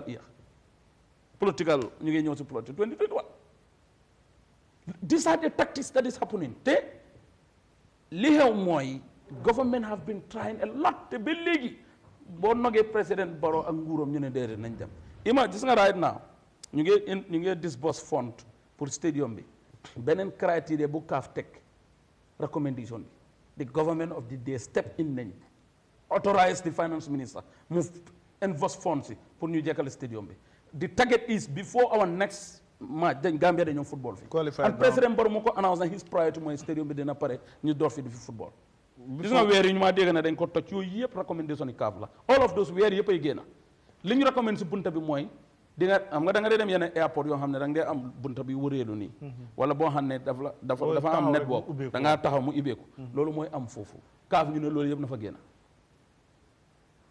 so moo tax weer yooyu ñoo toj sax yooyu yëpp anyway sax yooyu yëpp dafa jóg is amoon the recommendation ne yooyu bunta bi war loolu faa am but in this case look at the government amount of money that they are investing gis nga weer yi yëpp dafay génn foofu all these things is going up right now the standardness bi ñu am si biir field bi football yi even fu ñoo dem Ivory Coast fu ñoo football yi nii sax gënut a nekk ñun standard because the most important thing li CAF wax yëpp def nañ ko si biir stadium bi léegi leneen lu ñu xam nga mooy lan ajoos leen fence bi parking space lamp peinture bi si biti bunta bi si weer yi ak ñu ne VVIP bi ñu def ñu ne dafa war a am VVIP journaliste yi fu ñu nekk non nañ leen yóbbu fële these are the small things yuñ indi moo tax ñu disqualify suñu stadium only those small things moo laa woon na la su fekkoon ne we have people that are ready to defend the government investment bi mu def you're talking of almost $160 million. It's not going to lose like that. They will make sure that they didn't football fee. The Gambians do mere nguri President Barrow, wala mere Minister ba, wala mere because and with all those investment being done in the stadium.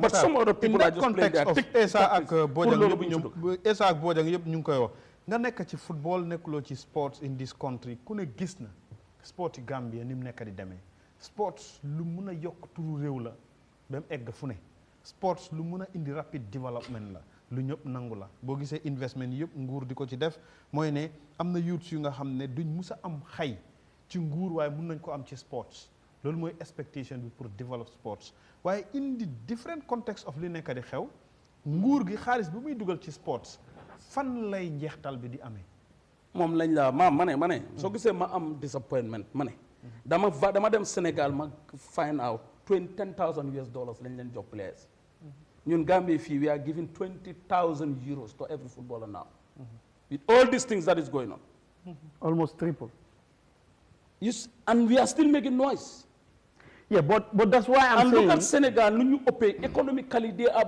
bigger than us how many times Nigeria rek xoolal ñoom tam liñ allocate right now yow nga ne budget of $380 million nga sonn it was 400 million ñu push génne yeneen ba génne 20 million 180 million accommodation transport internal yooyu yëpp government of the day def arrangement some of those ones socks ana tiktokers yi war na dem non ñooñu duñ dem dañ wàññi ndomba bi and 100 people la government of this country di yóbbu pour ñu ànd ak national team bi 100 people and the budget was all inclusive 100 people that's the starting bi nekk doon 200 more chartered flight bi yóbbu footballers si mooy ñëwaat jël si booy nit yi fans yëpp yóbbu leen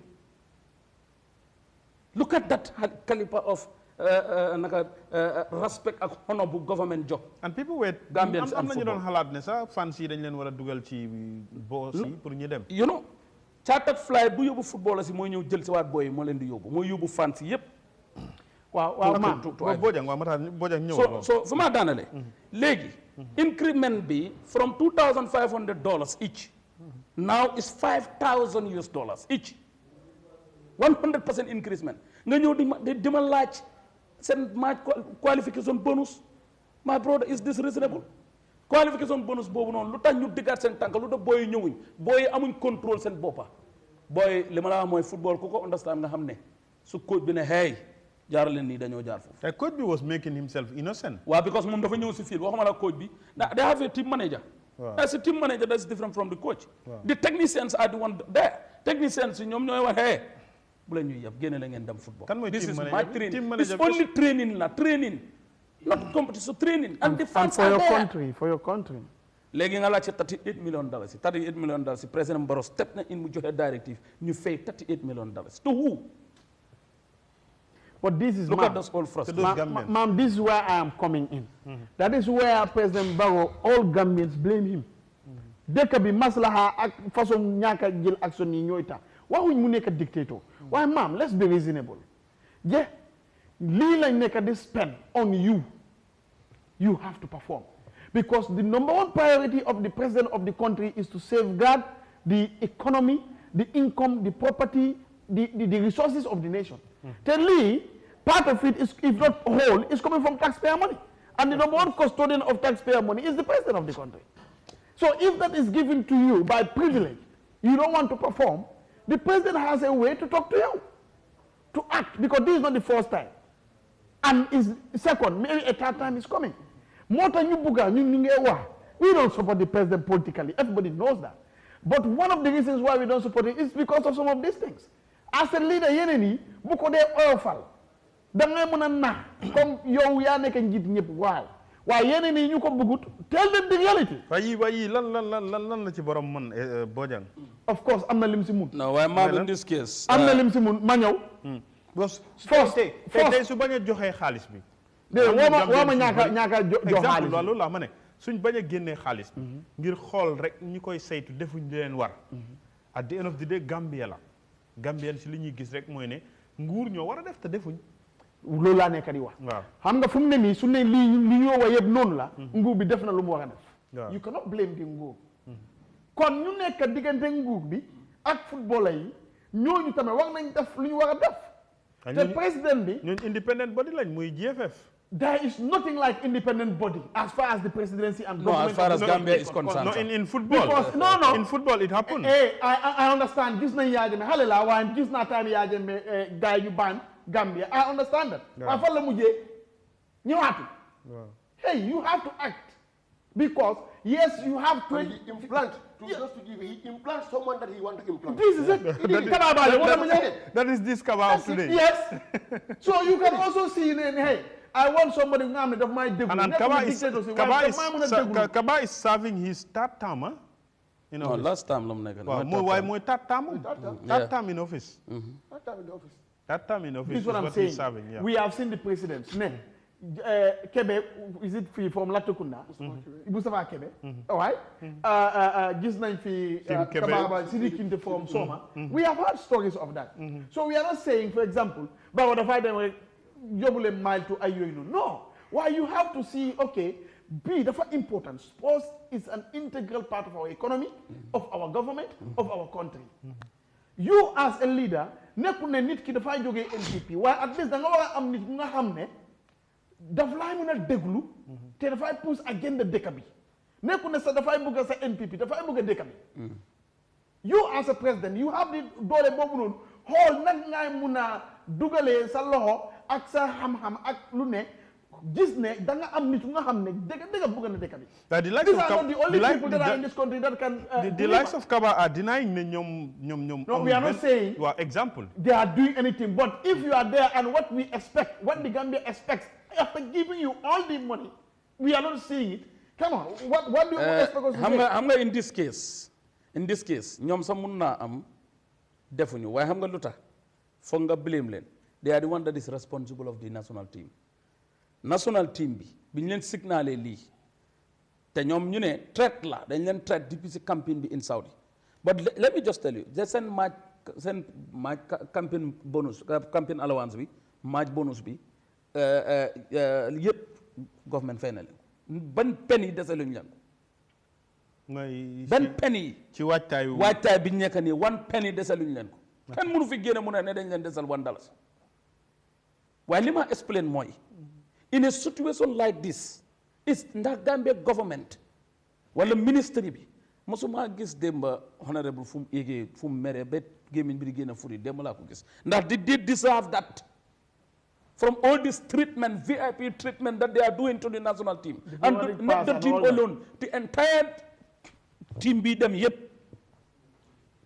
the entire team yow nga ne ak $38 million yi that's all inclusive léegi coach bi moo ëppale li ñu ko fay di list continue ñoom ñu ngi leen di fay 5,000 ñële ñu fay 5,500 ñële 4,000 ñële 300 te match boo win am na bonus bi ñu laa fay. est-ce que coach bi du am 700. match boo win am na bonus bi ñu laa fay match boo win am na loolu mooy inclusive of $380 million total lii lañ soxla pour AFCON bi jeex. waaw mun a fay alawaan mun a fay yëpp lii mooy amaat yii du dem ba jural réew mi dem ba ni booy frustré ba di wax sax yal na leen Sénégal win yàlla nañ dem sax ñib si ci group stage bi because of liñ leen def démb ak leadership bu GFF ak situation bi ni ko nit ñi dundee démb. maa ngi koy wax léegi right now as we speaking flight bi naaw na 9 minutes wàcc ñib si right now ñu ngi xaar beneen flight bu war a ñëw yóbbu waaye tey ay du yem ci bopp borom. li ma explain mooy. Gambian si mer démb am nañu right pour ñu mer. ñetti mbir moo nekk si mer bi. benn bi mooy ñàkk patriote bi nga xam ne moom la football yi def ak kuñ def.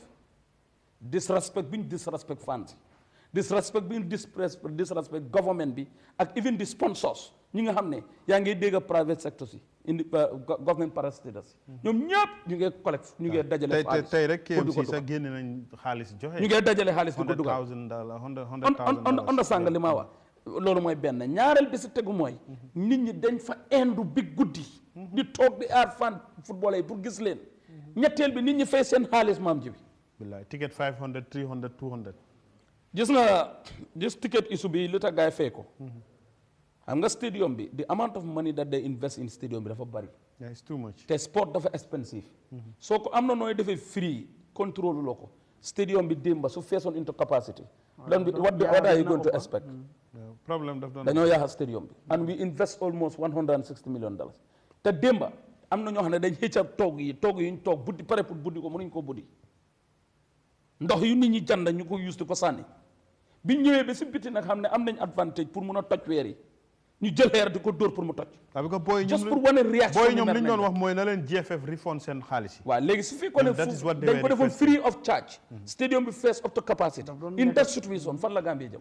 ok Essa situation bi Gambian football ñu ngi dem ci very mun naa wax ne very difficult moment of war a compete ak Sénégal moo nekk winning champion bi Cameroon last AFCON ñoom ñoo ñu génnee Guinée ñun ñoo leen disqualified ci last AFCON bi mu nekk a very very very tight group bu nga xam ne boobu la ñu war a compete ak waaye right now we are not talking about all those technicalities we are having internal issues ci biir réew mi lu ñu war a solve pour dem ci xeex bi nga xam ne xare la suñ diggante ak ñu pare Sénégal yegg nañ yeneen réew yëpp right now ñoom ñu ngi dallu di ñu xaar Monday dañ war a play. What I did not do follow along new kind of bad. Because of course, fire devastating impacts in the football la Carola, and in fans and in Bangkok in general. In the group of death, like a group of death. More for a moment for whatever caring.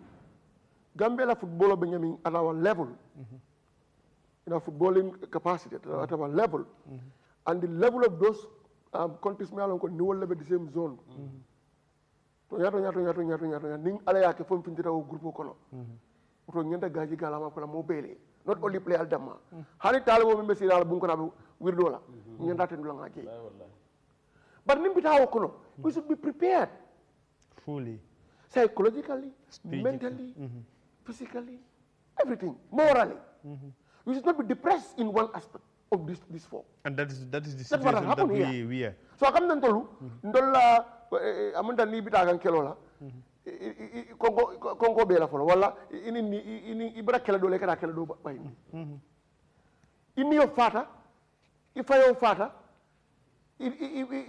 exhausta jani ka fra kelo fo mala amda wala ndol soto ndolla bol ini yo fata le ifayo fata exhauste badata jani ka fra kelo la so aba kole ala bakele pour anka mingir bari c'est droit dron e ala sen ni ku ya dan ni nyina nim boy so fitara Cameroon e Africos fo e kadam fo commencé nse ndamo damma ni wino damma moy nse wino damma moy fo ala bakele be dan daminto so na ni ku asa dan nyina mbemin dan la dron wala jefe bulu bayi to la nim player ka direct contact soto please ku folo ketale tambira ko mistake wala fulan jango nata tambira nyin kana sabanja president and minister of youth and sport go put your eye closely put your eye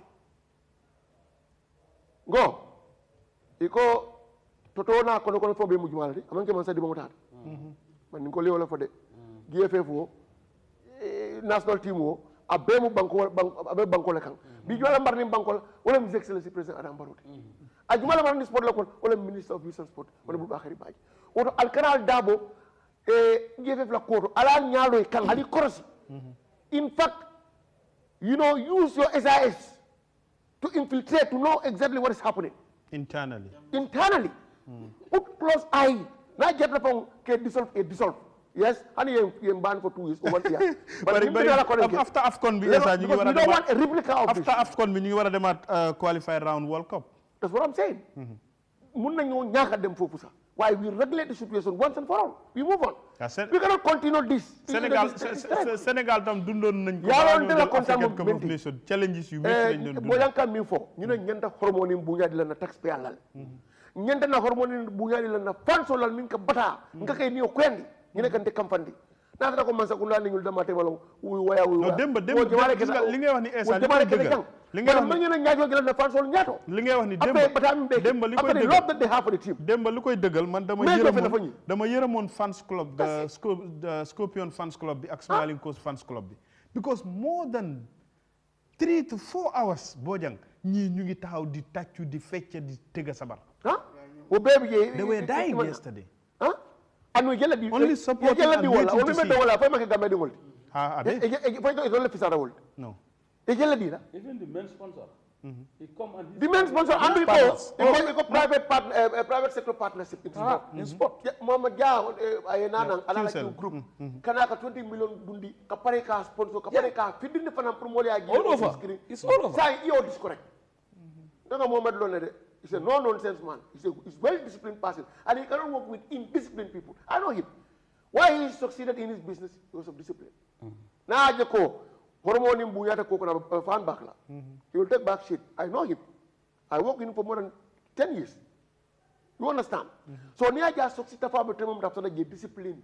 Moment Hana senior manager, need Dasa Maro Tamita. Even Dasa Waiter Dasa, no one you are going home. He is well-disciplined person. I know him. So nana da pour ka en sporting fraternity ka blo du liggé ka la foko du liggé ala ni loolu lañ yàgg di joy jama be hangila ka naka invest in our sport man sa kuna da mata kelano par nata control kany maya si atandi banku mo lan ka na fansol sa yi mala encourage la acca Essa ñu ngi lay sant di la gërëm waxtu bi jàmm nañu lan ngay tëjee ak ndax am nga hope ne monde dañoo win Lion Teranga yi Sénégal mbe dandro ke la baké fansol mbe tanila fansol lu bang duwalal bang wirdlal bang alquran karanal bang chojtalal bang musrutalal bang min be tambita al nga nyinala amudal ko diwoni fa wala musona ke ka kuya bun kon ban ni findala banda mo bukalo uto alma ka funyoma nga lon na fa na galant Scorpion sur koma ñi support nga dué ñi makoy everything mi yalla ko sakeno pour kaje ko ise competition ñi winno ñami min ke la tay da semi final this time ntolo dingo DJ ani après pour que ntol bouté de Jax yalla mbe min fola woyé kabini Sénégal 2001 kata World Cup Zidane min fo Sénégalais mena Zidane watale ay watale ba ama Zidane wati Jax fanan name ke ko atare watlal alun gamelo le mati ya fama mu ne papa mo Gambia bada wol do fama bada yati gamelo le mati jeto abaraka ko do be mo be tan lambe jël mi président fanan congratulate la once again ka fay ko ila ñing awodo ñi alma ye wati ni ma sakunda be na scorpion mbapole gati ngalama mbapole ko alial niola Gambia fansol be alngan sabari ma ñing ko fayin ko ma nga dolon na ko ninkel ko ma no next week buñ winé Sénégal Monday next Wednesday ñun ñëpp ñi sol vest ñun ñëpp waaw we come with our vest suñu réew non dinañ non dañoo win Bojang man am naa confident bu Bojang lan mooy sa kàddu yu mujj waxtu bi jàmm nañu lan lañ mën a jàngee comme nu mu waye ñu ngi gërëm ñëpp ñu nekk di seetaan fii ak bitim réew ak sports you know tey sports lañ doon waxtaane general yi te yaakaar la ci réew di from down to bottom to down ñëpp ñi nga xam ne ñu ngi def si dara pour ñu mun a dem si kanam ñu ngi jërëm ñëpp ñu ngi ñaanal ñëpp man moom ba léegi li may wax mooy is simple foog naa ne président bi maa ngi koy ñaan wax ma mu nekk dictateur de wax ma loolu noonu waaye war na try mu yéene nii façon yi nii lu xew once warut a xew li nga wax sax pour ma dëggal la moom moo waxoon ne du mel ni kaane waaye dina mel ni jaxatu jaxatu bi rek gisaguñ ko ba léegi am na jaxatu yu weex non xam nga moom dana sampa commission bi mu investigate bu ko imposé si commission ñaata commission ñoo fi nekk ñi rek ñu just live this night de gis nga local government commission anyways we hope for the best yàlla def gars yi am victory and then ñu mun a am jaama si dëkk bi and everything thank you Matar yow moom yaa ngi ci yoon xam naa ne incha allah bu tey weesoo dinañ bag di déggante ak yow ci jotaay suñu réew nga update ni information luy xew Ivory Coast because yow tam yaa ngi war a dem waaw jërëjëf maam ñu ngi sant Gambie yëpp ñuy seetaan di am mbégte kontaan di wax ne li ko Essa waxee li xew ba pare nañ ko fàtte ñun ñëpp ñu put hands on deck ñu ñaanal national team bi ñaanal nag réew mi ñaanal président Adama Barrow gis nga li ay di jàmbat ku deful dara duñ ko wax démb bu fekkoon ne dañ nekkoon beneen président la football booy duñ dem football yi tey duñ dem daf leen de hey li ngeen di laajte duñ leen ko jox if you don't want you sit down suñ mënee def changes ñu jël under 20 bi dugal leen ñu dem wala ñu def beneen solution because dafa put force on this because lii da nga jël réew mi yëpp takk seen loxo yi si gannaaw because tembe dañ egsi ci up to the last edge nga make demands ëllëg ngay dem tey nga make demands ëllëg nga war a dem nga make sa demands taxaw tem ne du am otherwise du ma dugg plane it's very sad it's very very sad with that mu instruct Minister of Finance and the Ministry of Youth and Sport pay the moment immediately the money is paid so loolu mbégte kontaante la leneen liñ ci teg mooy dañoo win Sénégal insha allahu rabbi the spirit is there and wallahi Gambians nañ xam ne boo yi di dem booy duñ leen disappoint Sénégal dinañ leen knock out te dinañ jàll first round bi dinañ jàll second round bi insha allah if you don't mind COP bi dina ñëw fii with all this stress ñëpp kontaan ñu dem tertu booy ñun cool bi jeex insha allah jaajëfal ko Matar Sène jaajëfal ko Essa Damfa noonu ci Abdoulaye Bojang ñoom la ñuy ànd ak ci jotaay suñu réew xam ngeen ne ayu bés bu nekk ñoom dañuy bàyyi seen yitte ñëw gunge ñu jotaay ji ngir ñu waxtaane réew mi ak tolluwaayam suñu ay yeneen panélistes nag ñëwul comme ma waroon naa teew waaye moom mu ngi woon ci li nga xam ne moom moo nekk first fly bi waaye gis nga liy xew moo tax mujjut a continuer dem moo tax ñëwu tey Ndey Fatim waxoon na dina ñëw tey amoon nañ gan tamit waaye ñu ngi ñaan moom dëj la am kooku génn àdduna bokk ci njabootam yal na ko yàlla yërëm xare ka àjjana lu dul loolu dinañ leen jox dig daje beneen ayu bés lay doon ngeen topp di continuer di topp Eyeafrica TV Pan Africanist TV jaajëfal suñ control room caméraman yi ak technicien yëpp ci liggéey bu rafet bu ñuy def ba yéen ñi ci biti ngeen mën a dégg lépp luy am solo ci li ñuy waxtaanee jox leen dig daje beneen ayu bés lu dul loolu suba ci jotaay Good Morning Africa dinañ dellu si ak Eyeafrica TV Pan Africanist TV have a good night wish Gambia all the best of good luck ñi labbali sénégalais yi bañ kontaan xam ne jiit tuuti na waaye bu la mattee nga xam ne am na dangat jërë ngeen jëf